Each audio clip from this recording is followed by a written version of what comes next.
James Tiptree justo tenía otra frase que a mí me parece como muy reveladora de la clase de sensaciones que tenían las mujeres que escribían en estos contextos, literatura imaginativa, que decía, las mujeres estamos acostumbradas a vivir en las grietas del mundo creado por los hombres.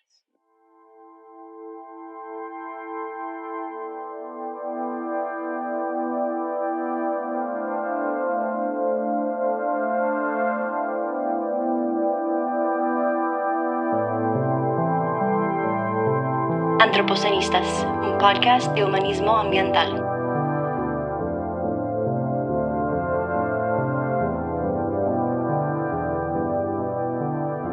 Bienvenidos a este espacio para pensar la vida en las ruinas del capitalismo, como dice la antropóloga y pensadora Nat Singh. Yo soy Mónica Nepote. Y yo soy Francisco Serratos. Bueno, este es un espacio Antropocenistas, es un título que tomamos de Francisco, que ahorita nos va a platicar por qué, y es un podcast de humanidades ambientales con la intención de conversar, sostener conversaciones con distintas personas, escritores, pensadores, artistas, que reflexionan en torno, pues tal cual, a cuestiones ambientales.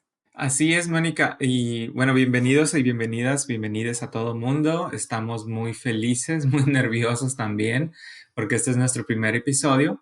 Y bueno, para empezar, me gustaría, Mónica, que presentáramos el proyecto, que nos presentáramos los dos, para que la audiencia se familiarice, ¿verdad?, con el contenido de este podcast. ¿Y por qué no nos cuentas un poco de ti, Mónica, para empezar primero?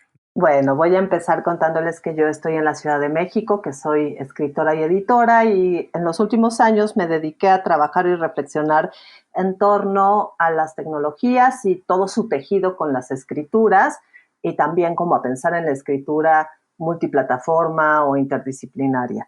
Y de mano de las tecnologías o de mano de muchos teóricos que hablaban de materialidad, empecé a interesarme por cuestiones, por la huella que va dejando el uso de las tecnologías en el planeta. Y eso fue una puertita de entrada, ¿no? Y una puerta de entrada que me llevó a otros espacios, a reflexionar sobre las personas no humanas, sobre los futuros, que es un tema que resulta primordial, y creo que como muchas personas que seguramente nos están escuchando, compartimos pues estas inquietudes en relación a qué es este mundo, ¿no? ¿Cómo vivimos este mundo?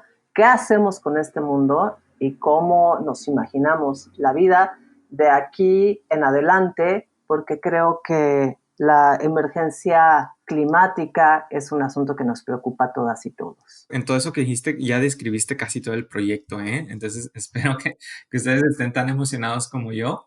Ahora me toca a mí. Yo soy Francisco Serratos, soy escritor, profesor, soy mexicano, pero radico en Estados Unidos desde hace un tiempito. Y yo leo y escribo, leo más de lo que escribo, obviamente, sobre crisis climática, animales, literatura, humanismo ambiental. Y hace poco publiqué un libro que afortunadamente le ha ido muy bien, que se llama El Capitaloceno, una historia radical de la crisis climática. Y este podcast, de hecho, también es resultado de otro proyecto que tengo en línea que se llama Antropocenistas, y es una cuenta de Twitter muy famosa, muy seguida, sobre todo lo que tiene que ver con humanismo ambiental, desde crisis climática, tecnología, extractivismo, economía, política, alimentación, animales, ¿no?, etcétera. Y también pues tengo mi cuenta personal, ¿no?, de Twitter, a la cual ya casi no entro. Y bueno, pues estos somos nosotros. Bienvenidos otra vez. Y Mónica, ¿qué te parece si comenzamos el podcast con una sección que creo que les va a gustar mucho a la audiencia? Porque es una sección en la que vamos a hablar de las cosas que estamos leyendo y que nos emocionan y que nos gustaría compartir con el público. Mónica, ¿qué estás leyendo? Pues yo, fíjate que pensé para este arranque no hablar en gerundio, sino hablar en pasado y decir como qué leí y qué releo, porque es un libro que quiero compartir y que es muy importante para mí, que digamos como que desató una serie de pensamientos en relación a todas estas cuestiones ambientales y se cruza con mis propias experiencias como cuerpo, digamos como un cuerpo que se puso en algún momento en medio del paisaje subiendo montañas. Y digo, es una historia que también he compartido en otros espacios, pero no está de más como traerla acá, porque tiene que ver con que esta idea de que no nada más somos una mente, sino la mente también es cuerpo y la mente también es sentimiento y emoción, ¿no? Y el cuerpo también es sentimiento y emoción. Este libro que les quiero compartir se llama En un metro de bosque, un año observando la naturaleza, y es de David George Haskell, que él es un biólogo estadounidense, un biólogo que se estrenó como escritor con este texto precisamente. Es un libro que está publicado en traducción y circula en México, y es tal cual un diario de observación. Son todas sus experiencias desde enero hasta diciembre en un Mónica, eso te iba a año. preguntar, Mónica, ¿qué tipo de prosa tienes? Si era como dijiste biólogo, me imaginaba como un ensayo, ¿no? Así de ciencia, pero dices que más bien es como un ensayo personal o algo así. Es un ensayo personal, es un cuaderno de observación, es un texto que, por ejemplo, yo comparto mucho en los espacios con mis alumnos, ¿no? Porque vaya, un diario de observación es algo que puede ser un tipo de escritura muy familiar, que te puede resultar muy Ujú. familiar. Al mismo tiempo es un género, digamos, clásico en torno a la escritura de la naturaleza, ¿no? Que es un género que existe sobre todo en las tradiciones sajonas. Pero al mismo tiempo está el biólogo detrás, está la voz del biólogo detrás, es decir, hay una mirada especializada, pero que no se convierte en un código inaccesible, sino que a través de ese mirar comparte conocimientos, saberes propios, que además va tejiendo, que lo hace con un lenguaje como muy bien pensado, literariamente hablando, son zonas como muy poéticas también, con el riesgo que significa una frase como esa, la asumo, pero son experiencias, digamos, como epifanías que no idealizan la naturaleza, eso es algo también muy importante de decir, ¿no? Te describe a base de metáforas y comparativas y cruces lo que sucede en un espacio acotado, ¿no? Entonces, creo que es una magnífica herramienta para compartir y sensibilizar a cuántas formas de existencia están presentes en un espacio tan reducido, y eso contribuye como a la amplificación de la mirada y a saber que en ese suelito que estás, donde posas tus piecitos, ocurren cosas, ¿no? O que en ese cielo que está arriba de ti y en esas ramas de un árbol que te da sombra, también hay vidas que suceden. Y hay formas y tiempos que esas vidas que suceden transitan. Y bueno, creo que esa mirada de Haskell es muy como estimulante, es un buen espacio para la inmersión, ¿no? Y bueno, es un libro que a mí quiero muchísimo y siempre me gusta recomendar. Suena muy bien, ¿eh? Suena muy bien. Mónica, ¿cuándo se publicó el libro y qué editorial lo publica? Este libro está publicado por Turner y salió en esta versión, digamos, en esta traducción, en el 2014. El original salió en el 2012. Y como les digo, es un libro, digo, esta es una frase como muy complicada, ¿no? Fue un libro muy leído, y digo complicada porque que un libro sea muy leído no necesariamente quiere decir muchas cosas, Sí. pero vaya, él salió, digamos, como escritor, después ha hecho otros, ¿no? Tiene otro libro sobre árboles y recientemente acaba de sacar un libro en el que habla de los sonidos de la naturaleza, vamos a decirlo así. Ya, en varios momentos yo creo que vamos a pensar el concepto naturaleza y vamos a hablar de una forma problemática en torno a estos términos, porque toda la literatura que tiene que ver con esto, todo el pensamiento que habla de cuestiones ambientales, justo uno de sus puntos es el asunto de la naturaleza, pero bueno, ya estoy ocupando mucho espacio, Francisco, tú Bueno, está muy cuéntanos. interesante, ¿eh? Yo podría seguir escuchándote sobre ese libro porque desgraciadamente no lo he leído, a pesar de que me lo has recomendado no sé cuántas veces en nuestras charlas, pero Tienes que te hacerme caso prometo algún día. te prometo que este año lo voy a conseguir y lo voy a leer. Pero bueno, ¿quieres escuchar qué es lo que acabo de leer Sí, tú sí que precisamente hoy? estás al día y traes la novedad. Entonces, Traigo tú la sí vas a... novedad, pero ajá, qué bueno que dices eso porque me gustaría aclarar a la audiencia, ¿verdad? Que no vamos aquí a recomendar libros nuevos, o sea, no se trata de recomendar libros nuevos, sino de libros, ¿verdad? Que nos han interesado, no importa cuándo se publicaron, en qué siglo se publicaron, si son una novedad, un bestseller o no, ¿verdad? Casualmente, Mónica, el libro que traigo yo tiene que ver mucho con la invitada que vamos a tener hoy, más bien la madrina, ¿no? Que nos va a bautizar este podcast número 1. El libro se llama, lo leí en inglés, espero que pronto salga en español, se llama Space Forces, A Critical History of Life in Outer Space. Fuerzas espaciales, una historia crítica de la vida en el espacio exterior. Y el libro fue escrito por un profesor que se llama Fred Sharman, así como S-C-H Sharman, y es una pequeña historia de las visiones de futuro sobre la vida en el espacio. Y la tesis del autor podríamos decir que es que los hombres poderosos, como siempre, han diseñado en la sociedad una visión colonialista de la vida en el espacio, en los planetas, en los meteoritos, ¿no? Incluso en galaxias. Y el libro comienza desde la historia de Rusia, porque los rusos, sobre todo en la época soviética, pues fueron pioneros, ¿no? En esta cuestión espacial. Pero sobre todo, Mónica, se enfoca en Estados Unidos, la NASA y los hombres cuyas ideas han forjado las investigaciones y proyectos, ¿no? De esta institución. Entre ellos, y los capítulos, cada capítulo habla sobre cada una de estas personas. Entre ellos está un hombre que se llama J.D. Bernal, un alemán, discúlpeme si no lo voy a pronunciar bien, que se llama Wernher von Braun, quien por cierto fue uno de los científicos nazis que Estados Unidos rescató y lo trajo a trabajar en departamentos de ciencia espacial. Otro que creo que es como que el centro del libro, que se llama Gerard O'Neill, y por supuesto, como te podrás imaginar, no podemos, ¿verdad?, ignorar a estos dos hombres a la hora de hablar de la conquista del espacio exterior, que son Jeff Bezos y Elon Musk. ¿Y qué Claro, dice? infaltables en las discusiones Infaltables, ¿no? en Desgraciadamente. relación a qué entendemos por el espacio exterior, Exacto, ¿verdad? ¿no? Entonces, o sea, la idea del autor, de Sharman, dice que el más influyente de todos, como dije, fue Gerard O'Neill, quien pensaba o tenía una teoría, ¿verdad?, que los planetas no eran buenos para habitar tanto como para extraer recursos. Y aquí ya te imaginas por dónde. Y curiosamente, su trabajo fue publicado en la década de 1970, cuando la sociedad estadounidense experimentaba mucha escasez, se acercaba al final de su época dorada del capitalismo, pero también aparecen en esa década libros como Los límites del crecimiento, del Club de Roma.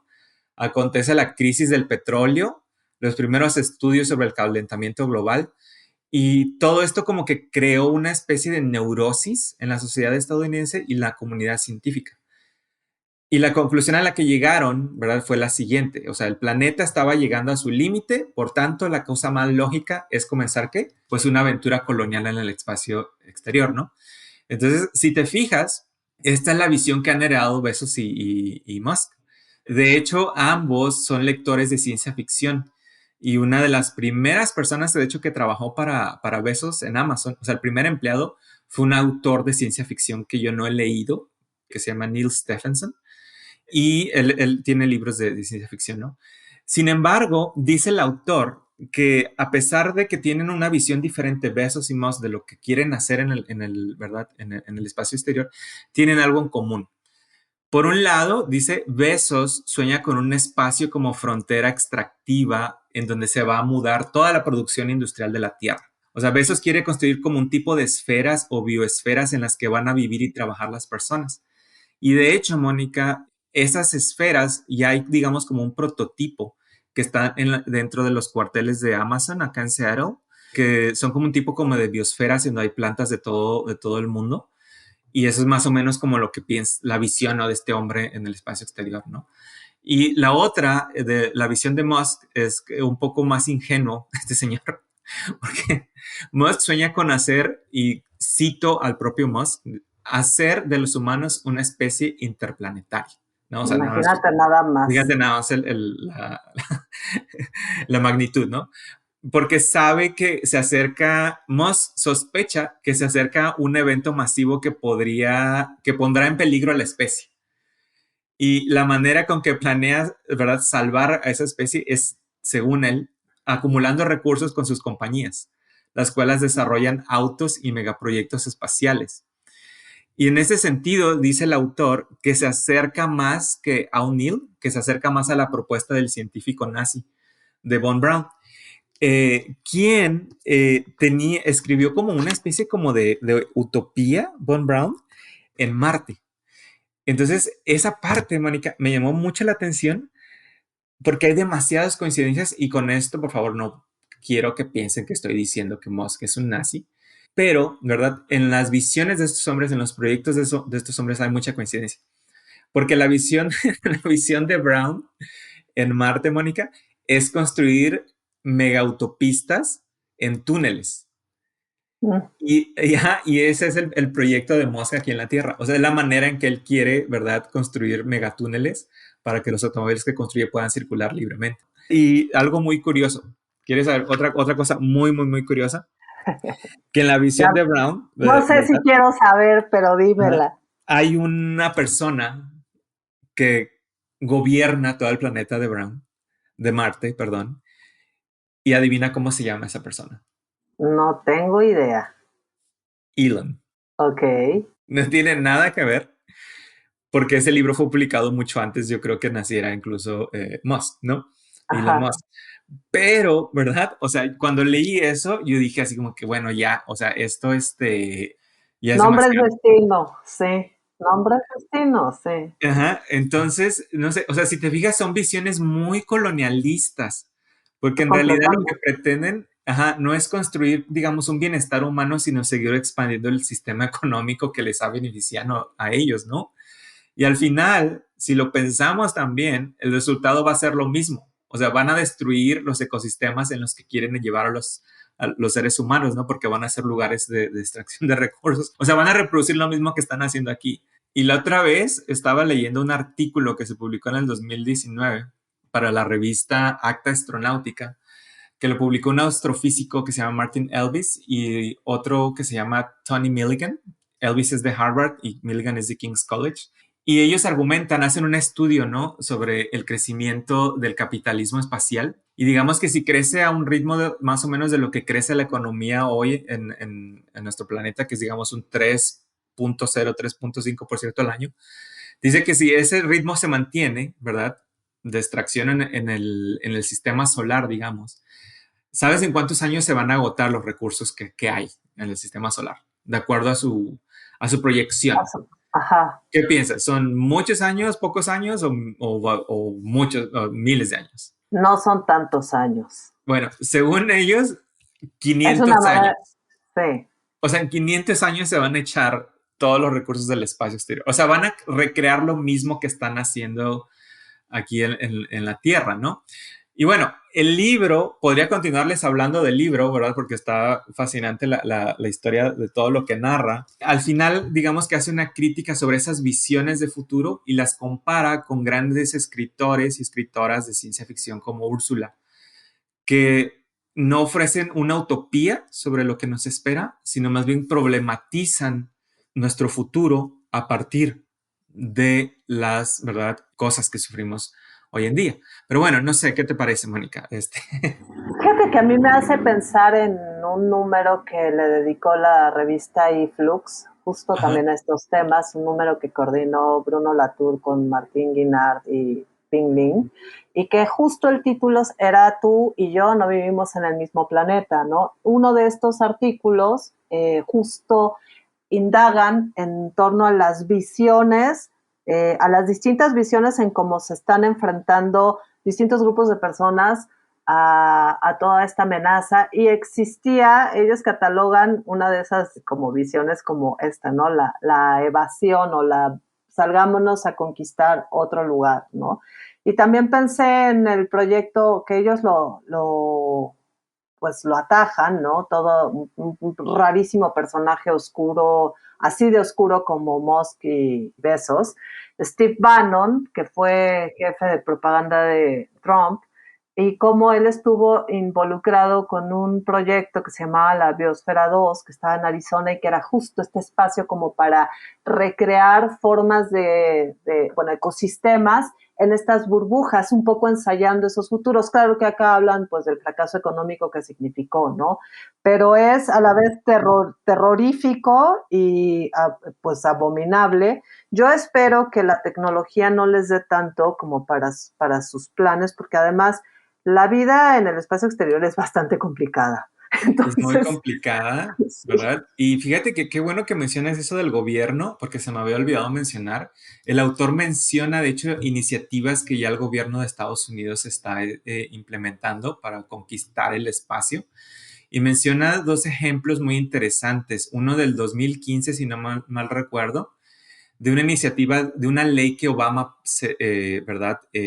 Pasó por, ¿verdad?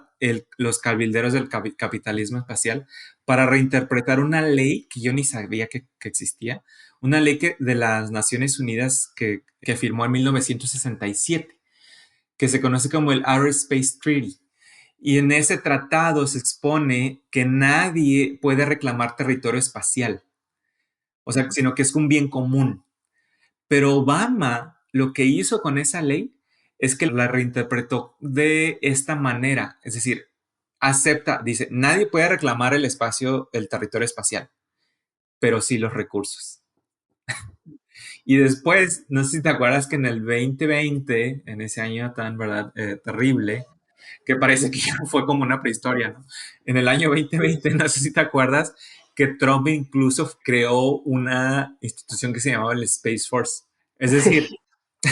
es decir, o sea, es ya toda una empresa colonialista en la que el ejército va a abrir fronteras extractivas, ¿no? Y proteger el derecho, pues, de estos nuevos señores capitalistas, ¿no? Pues es que no puedan proyectar otra cosa que no sean ellos, ¿no? Es decir, la idea del espacio, y esto sería como bien interesante también de abordar con Gaby, ¿no? Cómo la idea del espacio ha sido dominada por este tipo de pensamiento, pero cómo hay otras narrativas en relación a esto que entendemos por espacio y a esto que Sí, entendemos, eso, por futuro, insisto, es que tenemos que hablar de otros futuros que no sean los de los hombres blancos y sus delirios, ¿no? exactamente, ¿no? Y creo que Gaby nos va a ayudar mucho a entender a esta conversación, ¿no? Y bueno, ¿qué te parece si pasamos a escucharla de una vez? La presentamos, porque estoy seguro que la audiencia también ya está ansiosa por escuchar lo que la gran Gabriela Damián nos tiene que decir, ¿no? Vamos a platicar con Gaby.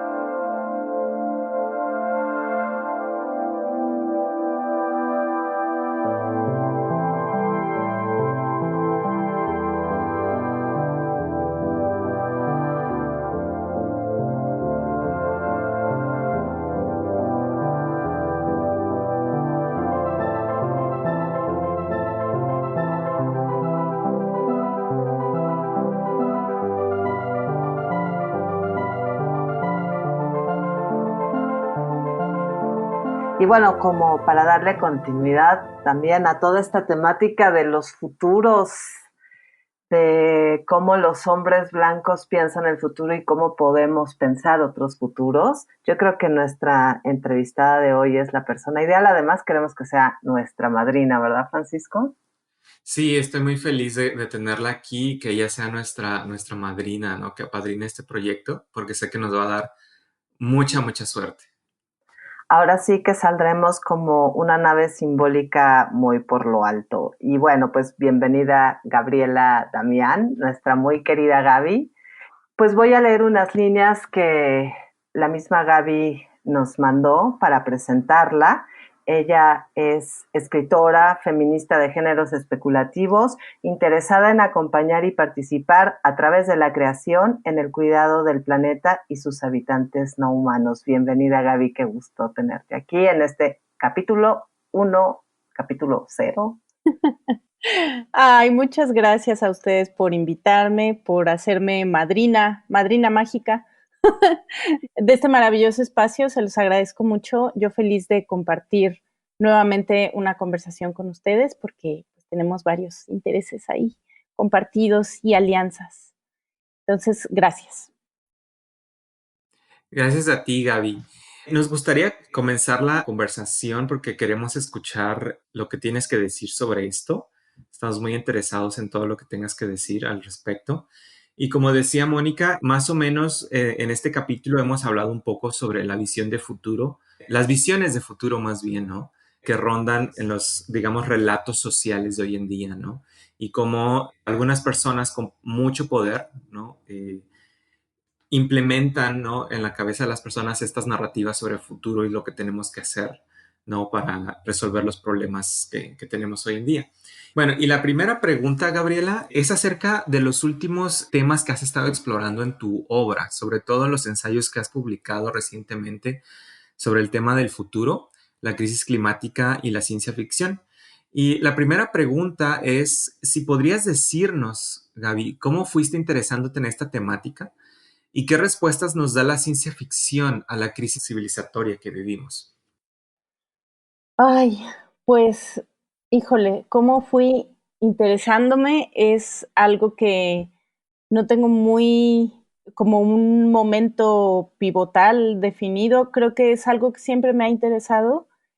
Curiosamente, creo que a mi generación sí se nos educó ya con una especie de incipiente conciencia ecológica. O sea, creo que yo, por ejemplo, regañaba a mis papás, sobre todo a mi papá, mi mamá no hacía eso. Yo estoy quemando a mi pobre padre aquí, pero si tiraba, por ejemplo, la envoltura de un dulce por la ventana, ¿no? Y recuerdo mucho que siempre me producían mucho entusiasmo las convocatorias en torno al cuidado del planeta. Justamente cuando era niña, todos los dibujos en torno a la contaminación, al Día de la Tierra, a no sé qué, al cuidado del agua, era algo que me inspiraba mucho como, pues sí, como una niña pequeña, quizá me entusiasmaba más que otras niñas, ¿no? Respecto a eso. Cuando empecé a escribir y empecé a escribir ciencia ficción, me di cuenta de que yo estaba muy arraigada a la tierra para ser una escritora de ciencia ficción, ¿no? Es decir, me costaba trabajo concentrarme en el espacio, por ejemplo, que es uno de estos lugares como icónicos o uno de los motivos como más convencionales de la ciencia ficción. Y creo que ahí fue cuando me di cuenta de que me gustaba pensar el futuro en función de lo que estamos haciendo con el planeta, ¿no? O que me gustaba reflexionar en torno a esto, además de, bueno, otros espacios, ¿no? Como más sociales y más, sí, en torno a cómo se pueden ir desarrollando a partir de las dinámicas que ciertos grupos están elaborando en el presente, ¿no? Entonces, creo que en estos últimos años, que ya ha sido muy terrible enfrentarse con las noticias de la crisis climática, es decir, yo creo que ya a partir de 2017, tal vez, 2016, 2017, ya mi interés fue mucho más consciente porque ya involucró investigación. Antes era como una simple observación y una simple simpatía como por todas estas cosas con arraigo en la tierra, y después ya se convirtió en una búsqueda activa. Sobre todo a partir de que otras personas que escriben ciencia ficción han tenido como la misma preocupación, la misma postura, ¿no? Por ejemplo, Jeff Vandermeer, Kim Stanley Robinson y sobre todo Ursula Le Guin, que siempre, siempre, siempre involucraba muchísima naturaleza en su obra. Me di cuenta de que eso es justo pues lo que me interesaba, porque era justo lo que yo veía, que necesitaba la advertencia de los canarios en la mina, como me gusta referirme a las personas que escribimos ciencia ficción, que es eso. Yo se lo oí a Gabriel Trujillo Muñoz y me gustó mucho, ¿no? Somos quienes advertimos, quienes nos damos cuenta de que el aire se está enrareciendo y quienes decimos, oigan, oigan, miren, miren, algo no está bien. Entonces creo que fue por ahí. A mí me gustaría, justo aprovechando este momento, como hacerte una pregunta clave, ¿no? Creo que cuando hablamos de ciencia ficción, cuando pensamos como en las ideas de futuro, pues es muy común escuchar y hacer referencias a las literaturas escritas en inglés, ¿no? Tú, por ejemplo, eres una gran divulgadora del trabajo de Ursula Le Guin, y es algo que yo creo que te agradecemos mucho, muchas personas. Pero me parece interesante también ahorita que traigas a cuenta a Gabriel Trujillo, porque por ahí va mi pregunta, ¿no? ¿Qué podemos pensar o a dónde podemos ir o qué lecturas hay, qué se escriben, qué historias se escriben desde la ciencia ficción que abordan el tema de cuestiones climáticas en el sur global? Ay, eso es muy maravilloso y muy esperanzador, creo yo, porque justamente ahorita, a partir como de esto que hacía referencia yo, ¿no? Como de estos autores que pues tienen cierta prominencia y que vienen del mundo anglosajón, que digamos que es como el escaparate de la ciencia ficción mundial, por así decirlo, y esto entrecomillado, sí hay una diferencia importante con lo que se escribe en el sur global. Aunque existan estos intereses compartidos, en Latinoamérica, por ejemplo, hay una nueva corriente de ciencia ficción muy, muy arraigada en la Tierra y en otras teorías científicas en torno a la vida, en torno a cómo nos relacionamos entre especies, cómo nos concebimos como seres humanos. Hay un autor colombiano magnífico que se llama Luis Carlos Barragán, que justamente, y lo tengo aquí, es un libro aquí junto a mí, es un libro que se llama Parásitos Perfectos. Por ejemplo, aquí Lynn Margulis tiene un papel central, ¿no? Y Luis Carlos en las entrevistas que da habla mucho de como de este mutualismo biológico y de pensarnos ya a partir de otros marcos conceptuales, ¿no? Que apuntan un poco como a modernizar todo este imaginario en el que todavía como que nos tendemos a ir cuando hablamos de ciencia ficción, ¿no? Como él, hay pues varias personas que están escribiendo de forma interesantísima, como Teresa Mira de Echeverría, que en Argentina también está como escribiendo relatos también arraigados en la tierra, pero o en un contexto, por ejemplo, en diálogo con culturas nativas del territorio que le tocó habitar a ella, pero que también, por ejemplo, tienen interés por proyectarse en el espacio, ¿no?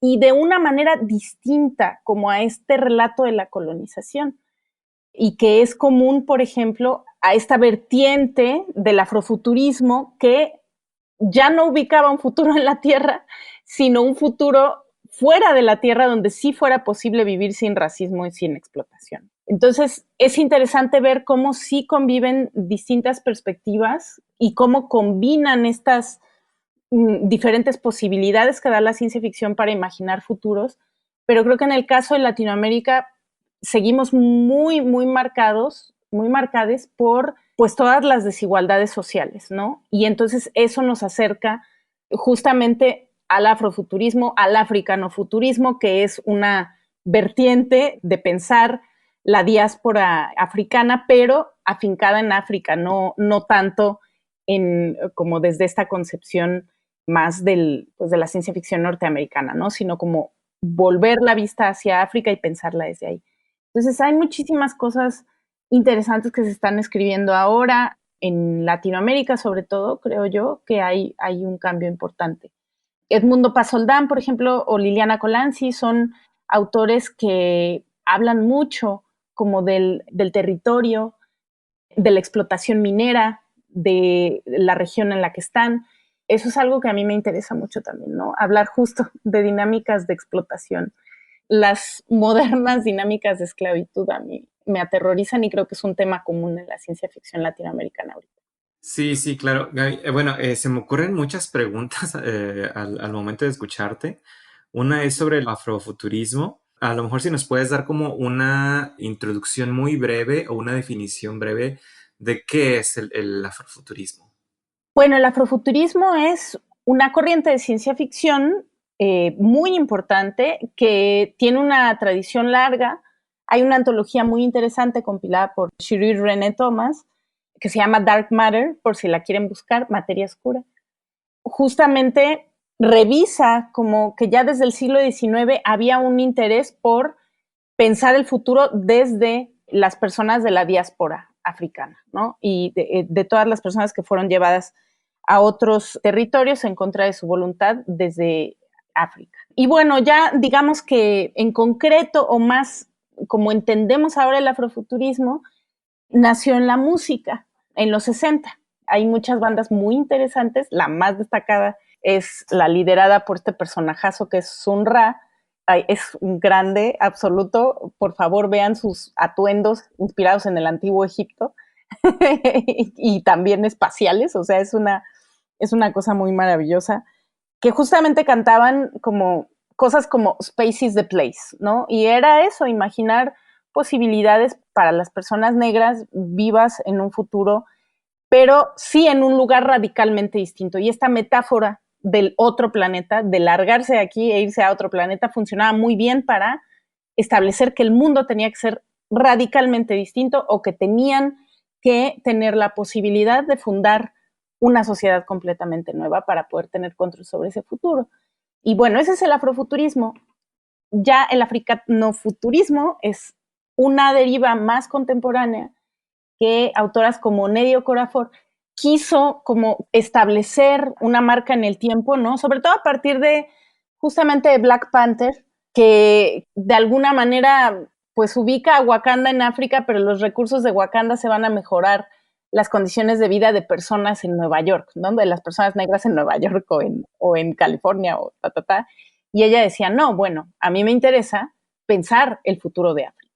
Y ese es el africanofuturismo. Entonces hay otra, desde luego las antologías son muy importantes para la ciencia ficción y ya hay también antologías que son como muy puntuales y que revelan esta otra manera de pensarla, ¿no? Y a mí me parece que es un poco compatible esto que está pasando con el africanofuturismo y el afrofuturismo con la ciencia ficción latinoamericana.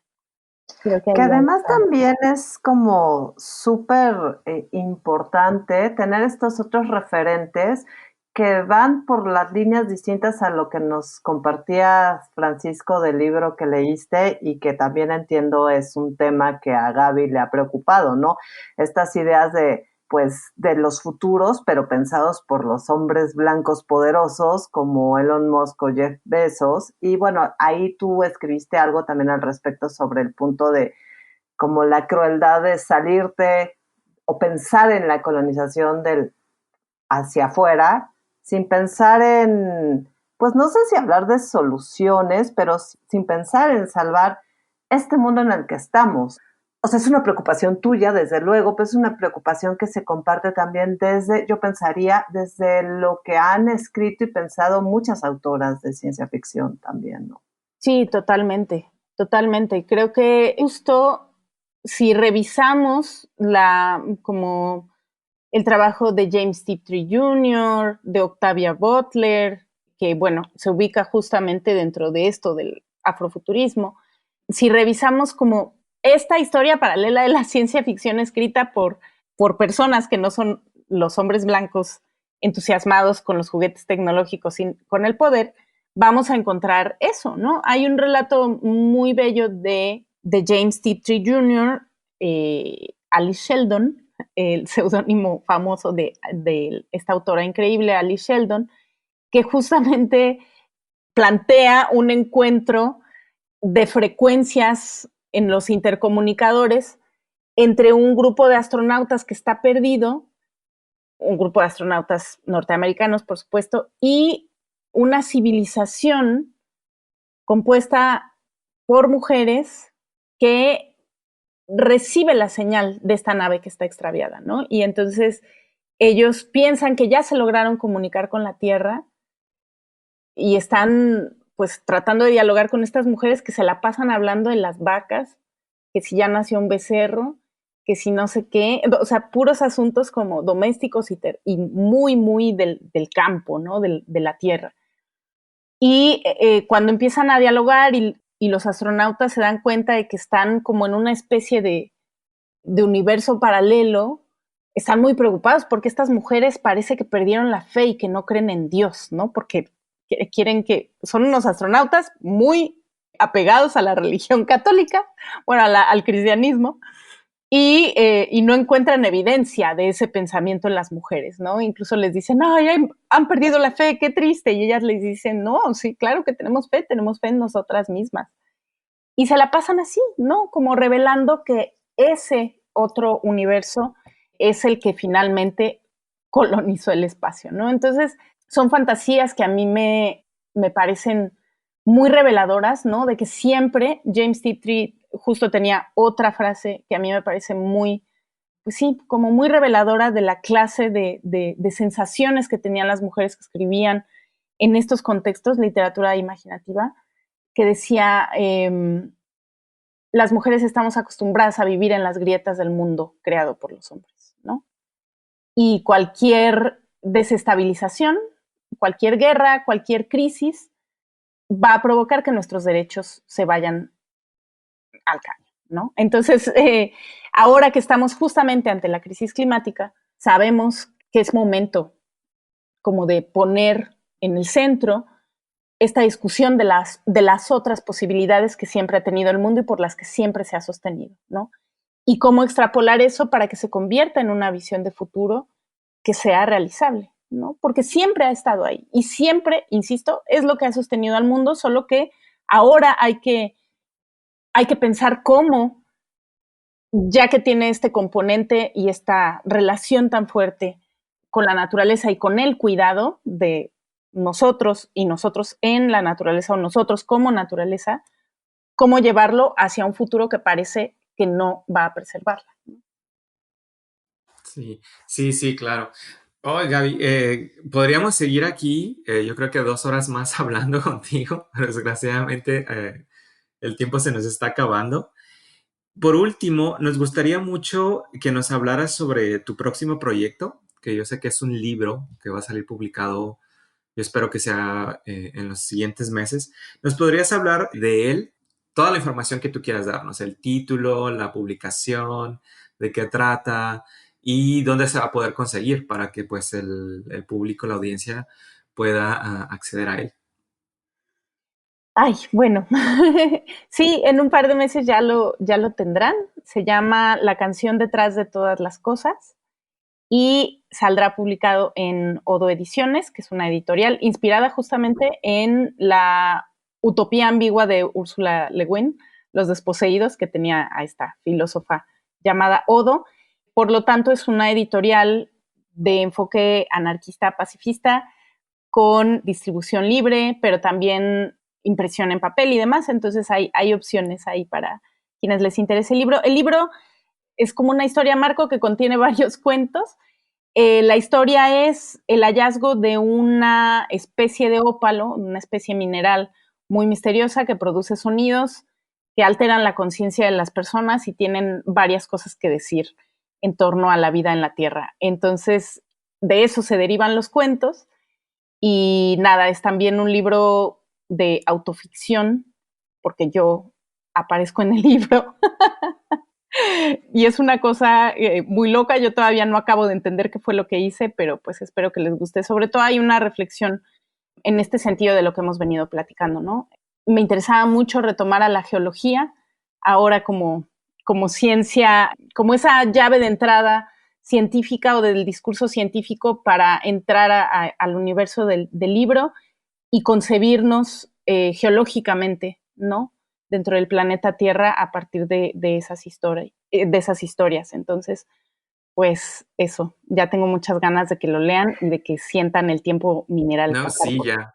Yo ya tengo muchas Sí, me ganas de quedé la- tenerlo también. Y además es un libro, esto ya así como, porque tengo información extraoficial, bueno, no es tan extraoficial, fue compartida por toda la temporada del Ópalo de que hizo Odo, ¿no? Pero hay como mucho material también que ha ido acompañando, que acompaña la aparición del libro, que ha estado acompañando desde antes y que seguramente lo seguirá acompañando, como sonidos, desde luego, y es como una invitación que a mí me gusta muchísimo a pensarnos también como en ese diálogo con esos otros habitantes que son las rocas, ¿no? Con esta zona límite, porque bueno, yo pienso también en Annie Dillard y su enseñarle a hablar a una piedra y toda esta duda de si las rocas son, bueno, en teoría son inertes, no son seres vivos, pero las montañas son consideradas por muchas culturas como personas con espíritu, y no estamos hablando de animismo, estamos hablando de otras maneras de leer el mundo. Y creo que eso, Gaby, me gusta muchísimo también. Tengo mucha expectativa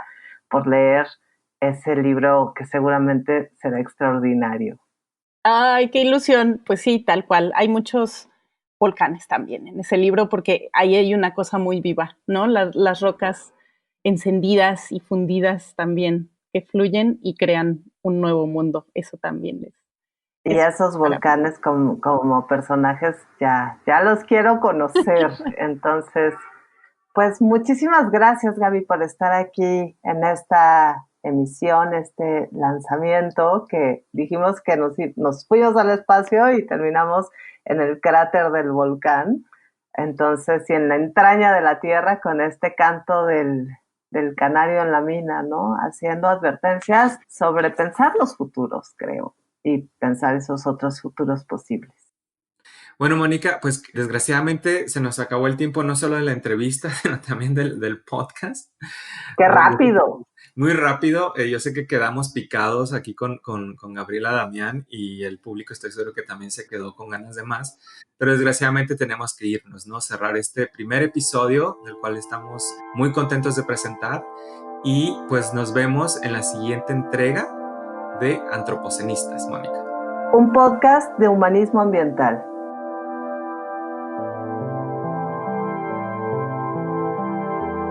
Este episodio de Antropocenistas es posible gracias al apoyo del programa Arte, Ciencia y Tecnología y del Festival El Aleph. Grabación Eugenio Tisali. Diseño sonoro Rodrigo Valdés. Música de Chad Crouch bajo licencia de Creative Commons.